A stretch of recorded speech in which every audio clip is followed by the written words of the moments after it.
This episode is brought to you by the Boo Chow Radio Podcast, Episode 8. If you haven't seen it yet, please click on the link in the description box on your right.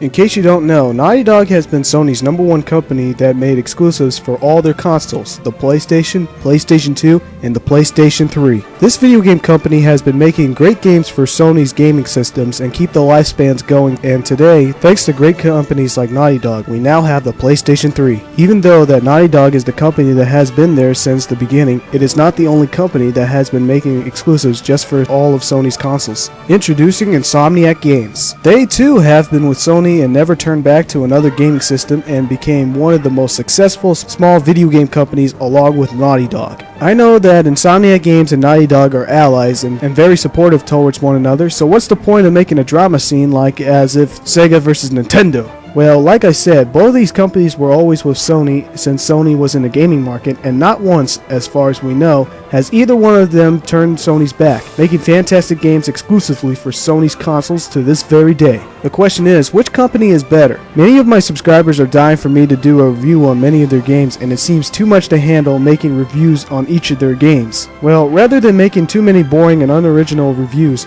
the next series of videos I am going to do Naughty Dog vs. Insomniac Games.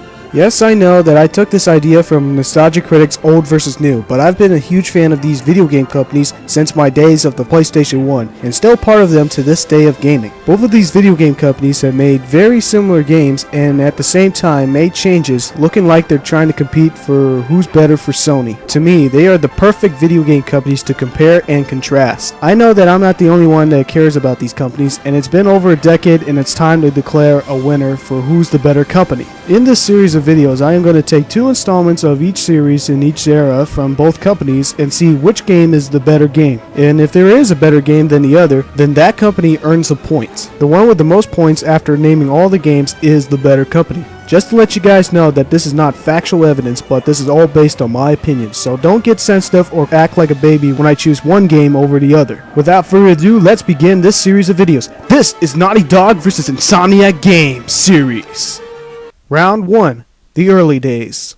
Like everything that coexists, there is always a beginning. Naughty Dog Games began in 1986 with the founders Andy Gavin and Jason Rubin, two best friends trying to follow their dreams of becoming the video game developers. Before they were named Naughty Dog, they were Jam Software, making games for Apple like Math Jam, Ski Grazed, and Dream Zone. But since they are not Naughty Dog games, we'll have to skip it. Renamed from Jam Software to Naughty Dog, Gavin and Rubin's first Naughty Dog game was an adventure game for Apple called Keef the Thief on 1989. After the user base of Apple was shrinking, Naughty Dog jumped to consoles. Their first console game was a Sega Genesis RPG called Rings of Power, published by EA in 1991. Then in 1994, Naughty Dog jumped from the Sega Genesis to the 3DO and made Way of the Warrior. But for some odd reason, that game caught the attention of Universal Studios and became their publisher. But we'll talk about that on the next episode. Now on the competitor side, Insomniac Games started in 1994 with founder Ted Price. He was fortunate enough to make the first game, Disruptor, with Alex Hayes. They both tried whatever publisher they could release the game, but was rejected every time. Then finally, they found Universal Studios along with Naughty Dog. Then in 1996, the first-person shooter Disruptor was released, and that was the beginning of the success of Naughty Dog and Insomniac Games. Now, we both know that these games were not their best work, but sure as hell not going to be discussed in this series of videos again. But which game, games, is better? We have 3 games on Naughty Dog's side versus a single game made by Insomniac Games. I've never played Keef the Thief and I can't find it anywhere, so we'll take that out of the list. But I have played Rings of Power and Way of the Warrior, and here are my opinions. First, let's talk about Rings of Power. I'm not going to criticize the graphics because it's early Sega Genesis, but unlike most RPGs at the time, such as Final Fantasy and Dragon Quest, Rings of Power has a PC role-playing style like Wizardry and Dungeon Master and so much more. It's a decent RPG, but here's the main problem about the game. The difficulty is extremely hard. The fighting system takes a long time to finish, and the goal of the game was to achieve through careful attention and detailed contrast exploration. With all honesty, I gave up playing the game and watched the ending on YouTube, and it's nothing special nor is it bad, but certainly not the greatest RPG ever. So my score for Rings of Power is a 2 fingers out of 5. It's okay, but not that great. Now the next game, Way of the Warrior.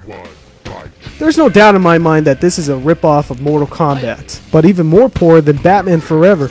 It's really hard to believe that Naughty Dog made this game. I have to admit that it's better than the Atari Jaguar's Kasami Ninja, but a shitty ripoff is a shitty ripoff. This game gets the same score as Kasami Ninja and all the other Mortal Kombat ripoffs. A 1 finger out of 5. Now on Insomniac games, I have to say that Disruptor is a clone of Doom, but I must admit that this game is a lot more fun than any of the early games by Naughty Dog. Like Doom, it's fast-paced, action-packed, and everything else like Doom. But since this is above average Doom clone, I have to give this a low 3 fingers out of 5. But this is a game that's more replayable than Way of the Warrior. Point goes to Insomniac Games.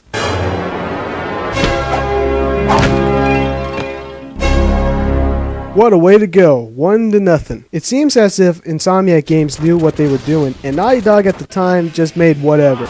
But since both of these companies just made it to Universal Studios, this is where it gets interesting. If neither one of them made it to Universal Studios, then we wouldn't care about these upcoming games, nor would this series of videos even begin. I know that you fans of these video game companies weren't looking forward to see those games. But anyway, if you know anybody who knows or likes any of these games made by Insomniac Games or Naughty Dog, show them this videos and tell them this series. And if you like what you just saw, please subscribe to see more of it. And stay tuned for round 2 when we see which game in their Universal Studio days was better and who will make the next score.